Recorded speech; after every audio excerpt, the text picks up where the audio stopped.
Hello everyone, welcome back to my YouTube channel Pramila Dangi TET success MP TET CTET के लिए जो हमारा important topic important subject CDP बाल विकास आपके लिए क्लासेस लेकर आ रही हूँ। जो आपकी टॉपिक है, आज का टॉपिक है भावनात्मक विकास यानी कि इमोशनल डेवलपमेंट। आइए आज हम इस टॉपिक को डिटेल में पढ़ते हैं, जानते हैं मानसिक जो इमोशनल डेवलपमेंट है वो बच्चे का किस प्रकार से होता है, किस प्रकार से बच्चे के डेवलपमेंट को प्रभावित करता है, क्या विशेषता है, किसने क्या सिद्धांत दिया है। आइए इस टॉपिक को हम डिटेल से पढ़ते हैं, जानते हैं और समझते हैं और अपनी तैयारी को बेहतर बनाते हैं और आप अपने एग्जाम में सफलता पाएं। ओके दोस्तों, तो क्लास में एंड तक जरूर बने रहें और नए हैं तो चैनल को सब्सक्राइब कर लीजिए और अपनी तैयारी को बेहतर बनाएं। वर्ग 3 में अपनी एक सीट को अपनी जो है वो पक्की करें। ठीक है दोस्तों, तो आइए चलते हैं हमारे टॉपिक पर जो है कि भावनात्मक विकास यानी कि इमोशनल डेवलपमेंट। इमोशनल डेवलपमेंट यानी कि संवेगात्मक विकास भी कहते हैं इसे, और इंग्लिश में इमोशनल डेवलपमेंट कहते हैं। ठीक है दोस्तों, देखिए इसकी जो मूल प्रवृत्ति है यानी कि बेसिक इंस्ट्रक्टेड है, जो क्या है देखिए ये किस किस में रिलेटेड है। देखिए एमपी टेट सी टेट के लिए एनसीईआरटी आधारित कंप्लीट थ्योरी जो मैं आपके लिए लेकर आई हूँ। देखिए दोस्तों, बहुत ज़्यादा मेहनत लगती है कॉन्टेक्ट ढूंढने में, बनाने में, और आप लोग देखे बिना ही क्लास को स्किप कर देते हैं। ऐसा ना करें, एंड तक जरूर देखें। आपको इस थ्योरी से 1 से 2 नंबर क्वेश्चन आते हैं और आपके 1 से 2 नंबर क्वेश्चन मार्क्स भी कितने मायने रखते हैं ये आप जानते हैं। 1 मार्क या 1 पॉइंट से भी हम रह जाते हैं तो हमारी पूरी साल भर जो 6 महीने 10 महीने जितने भी मिलते हैं हमें एग्जाम की तैयारी करने के लिए, पूरे खराब हो जाते हैं। तो आप अभी से आप तैयारी करेंगे ना तो आपकी तैयारी बहुत बेहतर होगी और आप एग्जाम में सफलता जरूर पाएंगे। ठीक है दोस्तों, तो देखिए जो हमारे कौन है, वुडवर्थ है। आइए स्टार्ट करते हैं।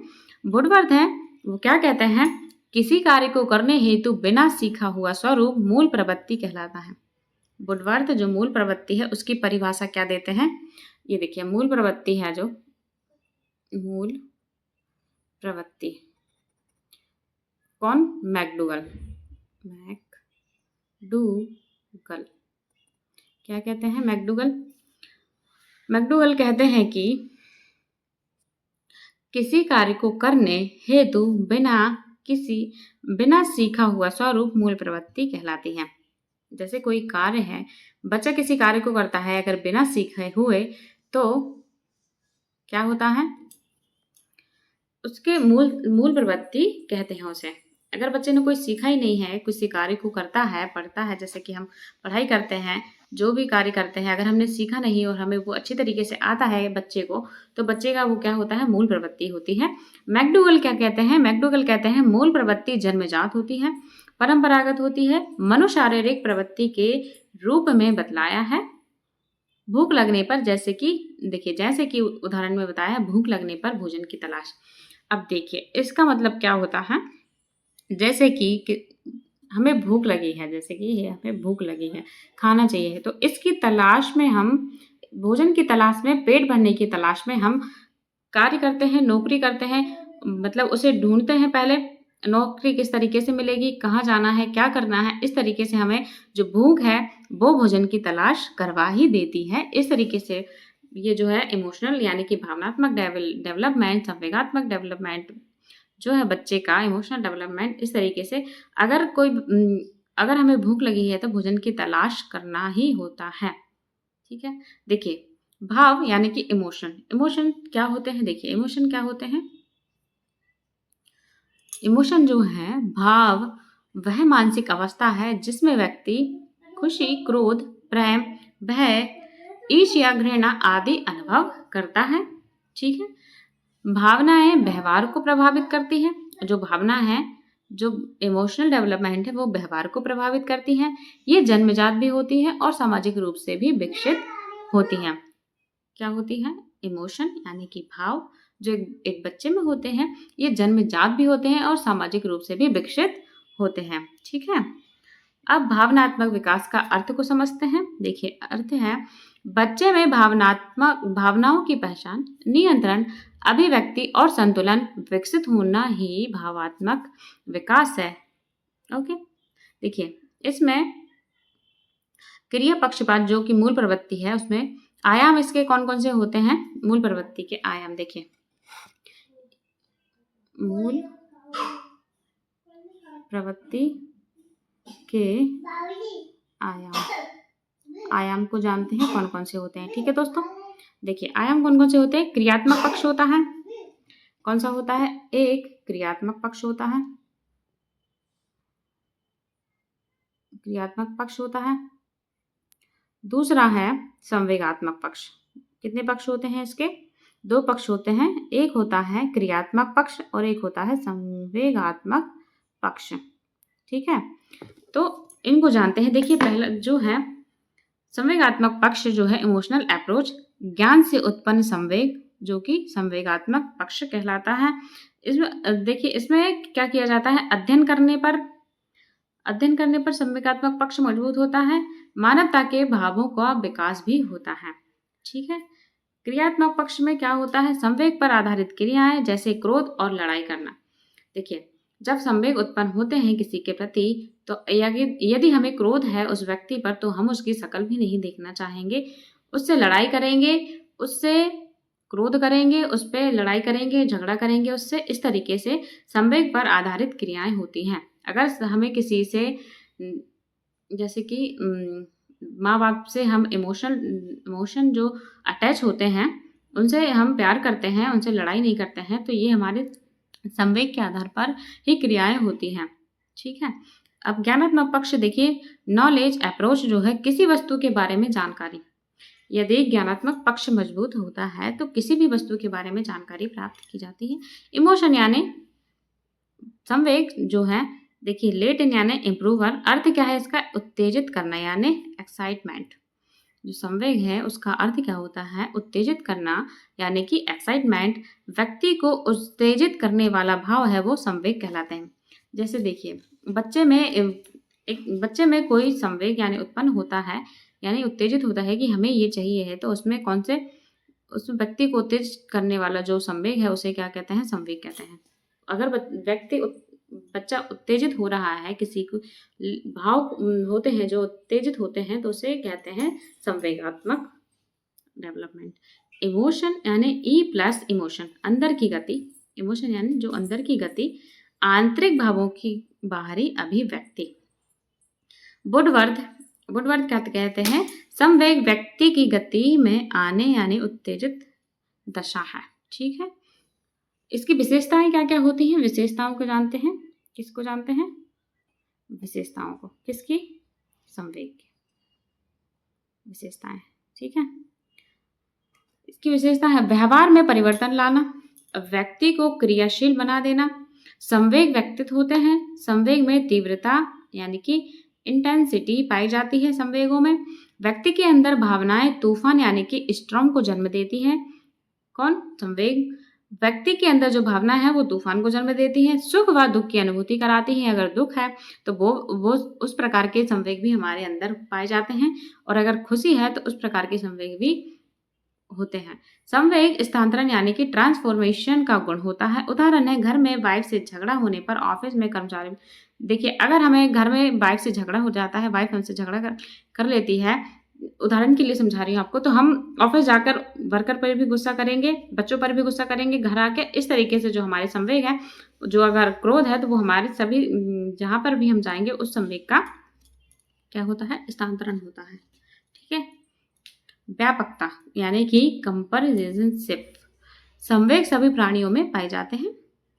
ठीक है, जो ब्रिजेज है वो क्या कहते हैं, 2 वर्ष में संवेग विकसित हो जाते हैं। जब बच्चा 2 वर्ष में आता है, जब संवेग विकसित हो जाते हैं, 3 माह में आनंद, भय, एंजॉय और फेयर का विकास हो जाता है। 6 माह में बच्चा जब आता है, प्रेम, क्रोध, घृणा, भय, लव, एंगर यानी कि फेयर बच्चे के विकसित होते हैं। 18 माह में बच्चा उल्लास और ईर्ष्या,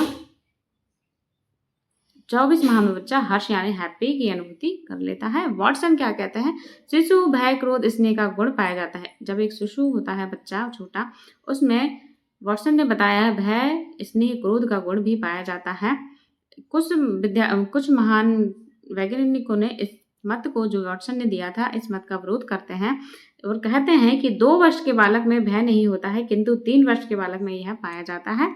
देखिए शेष अवस्था में बच्चे पर दबाव, प्रेशर व दंड, पनिशमेंट संवेग के संतुलन को बिगाड़ सकते हैं। अगर बच्चे को जो शेष अवस्था में है प्रेशर या दबाव पनिशमेंट मिलते हैं बच्चे को, तो उसका जो संवेगात्मक संतुलन है वो बिगड़ जाता है। ठीक है दोस्तों, बाल्यावस्था में समूह के प्रति प्रेम प्रारंभ कर देता है। बाल्यावस्था यानी कि उत्तर बाल्यावस्था में होमोसेक्सुअल लव यानी कि समलैंगिक प्रेम, यानी कि लड़की लड़की के प्रति आकर्षण करता है और लड़का लड़की ये अपना अपना ग्रुप बनाते हैं। लड़का लड़की के ही साथ खेलेगा और लड़का लड़के के ही साथ खेलेगा। जैसे अर्ली चाइल्डहुड है, जो लड़का मदर लव यानी कि माता से लव करता है, लड़की फादर लव यानी कि पिता से लव करती है। और बालक इस दौरान बहुत एक्टिव होता है। जब उत्तर बाल्यावस्था में आता है तो जो लड़के में माता के प्रति अट्रैक्टिव होता है और लड़की में फादर के प्रति अट्रैक्टिव होता है। ठीक है, किशोरावस्था में संवेग यानी कि adolescence stage. B N Jha क्या कहते हैं, किशोर काल में काम यानी कि सेक्स नामक संवेग सबसे अधिक सक्रिय होते हैं। किशोरावस्था में, किशोरावस्था में जो संवेग है वो विषम लैंगिक प्रेम यानी सेक्सुअल अट्रैक्शन होता है। लड़का और लड़की दोनों की अलग अलग, लड़का लड़की के प्रति आकर्षण होता है और लड़की लड़की के प्रति आकर्षण होती है। इस तरीके से किशोरावस्था में जो संवेग है उत्पन्न होते हैं। भविष्य की चिंता यानी कि एंजाइटी होती है। किशोरों के दौरान विरोधी बागी हो जाते हैं। जो किशोर हैं अगर उनका कोई उनकी बात नहीं मानते हैं तो वो विरोधी हो जाते हैं, बागी हो जाते हैं, उनके संवेग दिखते हैं। संवेगों की तीव्र उत्पत्ति प्रकट होना प्रारंभ हो जाती है किशोरावस्था में। अब देखिए नर्सिसिज्म, जो कि एनडीपी यानी कि नर्सिसिस्ट पर्सनालिटी डिसऑर्डर जो एक बीमारी होती है, वो फ्रायड द्वारा बतलाई गई है। स्वयं में मोहित होना, आत्ममोहित यानी सेल्फ लव होना नर्सिसिज्म क्यों कहते हैं। देखिए क्वेश्चन बनता है यहाँ से, नर्सिसिज्म जो कि एनडीपी है वो उसमें बच्चे के कौन से गुण पाए जाते हैं, तो आत्ममोहित, स्वयं में मोहित होना और आत्ममुग्धता बच्चा होता है जब उसमें नर्सिसिज्म के गुण हो जाते हैं। संवेग के तत्व हैं दैहिक तत्व यानी कि फिजिकल बॉडी काइनेसिस्ट। दैहिक तत्व, संवेग के 3 तत्व बताए हैं। देखिए संवेग जो है, ये संवेग है, उसके 3 क्या बताए हैं तत्व, कौन कौन से बताए हैं, दैहिक तत्व, संज्ञानात्मक तत्व और व्यवहारिक तत्व। देखिए भावनात्मक तत्व जो है उसके से कितने प्रकार होते हैं, 6 प्रकार होते हैं, जो किसने बताया है, डेकार्ते ने बताया है। संवेगात्मक के प्रकार जो हैं टाइप ऑफ इमोशन, डेकार्ते ने 6 प्रकार बताए हैं। कौन कौन से बताए हैं, देखिए आइए जानते हैं। प्रशंसा, घृणा, इच्छा, प्यार, शोक और हर्ष। कितने प्रकार हो गए, 6 प्रकार किसने बताए हैं, ये डेकार्ते ने बताए हैं। ठीक है, उसके बाद जॉन जर्स ने भी 6 प्रकार बताए हैं किसके, संवेग के। देखिए अलग अलग वैज्ञानिकों ने अलग अलग संवेगों में अलग अलग टाइप बताए हैं, तो कितने बताए हैं इसने भी, जॉर्जर ने भी 6 प्रकार बताए हैं। कौन कौन से बताए हैं, भय बताया है, खुशी यानी हैप्पी, भय यानी फेयर, शोक यानी सैडनेस, इच्छा यानी डिजाइन, लज्जा शैम, उसके बाद क्रोध यानी कि एंगर। ठीक है, ये कितने बताए हैं, 6 प्रकार बताए हैं जॉन जर्स ने। अब विलियम मैकडूगल आते हैं, उन्होंने कितने प्रकार बताए हैं, देखिए 14 प्रकार के ही संवेग बताए हैं। मैकडूगल ने बताए हैं, विलियम जो मैकडूगल है उन्होंने 14 क्या बताए हैं, संवेग बताए हैं, 14 प्रकार के संवेग और 14 ही मूल प्रवृत्तियां बताई हैं, 14 ही मूल प्रवृत्तियां बताई हैं। ठीक है दोस्तों, तो देखिए आइए जानते हैं संवेग। देखिए पहला है भय, उसमें मूल प्रवृत्ति क्या बताई है, पलायन यानी स्केप्स, क्रोध यानी एंगर, मूल प्रवृत्ति युत्सा, घृणा यानी विकर्षण, वात्सल्य संतान प्रेम, मूल प्रवृत्ति कष्ट, मूल प्रवृत्ति शरणागत, कामुकता काम प्रवृत्ति, मूल प्रवृत्ति 7वां आश्चर्य जिज्ञासा, 8वां अधीनता आत्महीनता, श्रेष्ठता आत्मगौरव, एकांकी सामूहिकता, भूख यानी भोजनान्वेषण, अधिकार संग्रहण, रचना का भाव, रचना अमोद और हास्य। इस तरीके से संवेग के 2 रूप होते हैं। कौन कौन से होते हैं, 2 रूप, आइए जानते हैं। संवेग के 2 रूप को जानते हैं। संवेग रूप 2 होते हैं। कौन कौन से? एक तो धनात्मक होता है, एक ऋणात्मक होता है। कौन कौन सा होता है? एक ऋणात्मक, एक धनात्मक। देखिए धनात्मक में क्या क्या आता है? प्रेम, स्नेह और मित्रता, ये सुखदायी संवेग होते हैं, यानी कि पॉजिटिव संवेग होते हैं। और नेगेटिव संवेग हैं जो क्रोध और भय, यानी कि ये दुखदायी संवेग होते हैं। ठीक है दोस्तों, ओके। जो नेगेटिव है वो दुखदायी संवेग होते हैं। ठीक है, अभी जेम्स डेवर ने 2 टाइप बताए हैं संवेग के, स्थूल संवेग और सूक्ष्म संवेग। ठीक है, स्थूल यानी दुख, भय, क्रोध यानी मैक्रो इमोशनल होते हैं, और माइक्रो इमोशनल जो है वो नैतिकता और बौद्धिकता और सौंदर्य, यानी माइक्रो यानी सूक्ष्म संवेग। ठीक है, ये कम मात्रा में प्रदर्शित होते हैं, और जो स्थूल संवेग है वो ज्यादा मात्रा में, जैसे कि दुख, गुस्सा, भय, क्रोध, ये बच्चे में ज्यादा मात्रा में प्रकट होते हैं, और जो नैतिकता है, बौद्धिकता, सौंदर्यता है, ये बच्चे में कम मात्रा में प्रदर्शित होती है। रॉबर्ट प्लूचिक कहते हैं 8 प्रकार के संवेग बतलाए हैं रॉबर्ट प्लूचिक ने, जो कि डर, उम्मीद, खुशी, उदासी, क्रोध, आश्चर्य, स्वीकृति और घृणा। J.S. रॉस क्या कहते हैं? 3 प्रकार के संवेग बताए हैं, ज्ञानात्मक संवेग, भावनात्मक संवेग और क्रियात्मक संवेग। ये किसने बताए हैं? J.S. रॉस ने बताया। ठीक है, नेक्स्ट देखिए, अभी हम चलते हैं। देखिए, ये देखिए भावनात्मक विकास के चरण। शिशुअवस्था में मूल भाव कौन कौन से होते हैं? खुशी, क्रोध और भय। मां से लगाव होता है। प्रारंभिक बाल्यावस्था में 6 से 2 वर्ष ईर्ष्या, जिद, डर, आत्म केंद्रिता अधिक पाई जाती है। मध्य बाल्यावस्था में 6 से 12 वर्ष सामाजिक स्वीकृति की चाह, भावनात्मक नियंत्रण बढ़ना है। किशोरावस्था में भावनात्मक अस्थिरता यानी पहचान संकट, आइडेंटिटी क्रिसिस होती है, यानी कि संकट। भावनात्मक विकास को प्रभावित कौन कौन से कारक करते हैं? देखिए, एक तो परिवार का वातावरण भावनात्मक विकास को प्रभावित करता है। पालन पोषण शैली भी बच्चे के भावनात्मक विकास को प्रभावित करती है। सामाजिक परिवेश भी बच्चे के भावनात्मक विकास को प्रभावित करता है। विद्यालय भी करता है। बुद्धि स्तर भी बच्चे के भावनात्मक विकास को प्रभावित करने का महत्वपूर्ण कारण होता है। और शारीरिक स्वास्थ्य, जब स्वास्थ्य ठीक नहीं रहेगा तो बच्चे का भावनात्मक विकास जो है वो बेहतर तरीके से नहीं हो पाएगा। प्रमुख वैज्ञानिकों के विचार देखिए, जॉन ब्लोवे लगाव और अटैच थ्योरी देते हैं, जो मां से सुरक्षित लगाव और स्थायी भावनात्मक विकास के लिए आवश्यक है। ठीक है दोस्तों, एरिक एरिक्सन क्या कहते हैं? मनोसामाजिक विकास सिद्धांत, यानी कि प्रत्येक अवस्था में भावनात्मक संघर्ष होता है। डैनियल ग्लोमैन कहते हैं भावनात्मक बुद्धि यानी कि इमोशनल इंटेलिजेंसी, आत्म जागरूकता, सहानुभूति, आत्मनियंत्रण महत्वपूर्ण होते हैं। भावनात्मक बुद्धि यानी इमोशनल इंटेलिजेंसी मुख्य घटक है।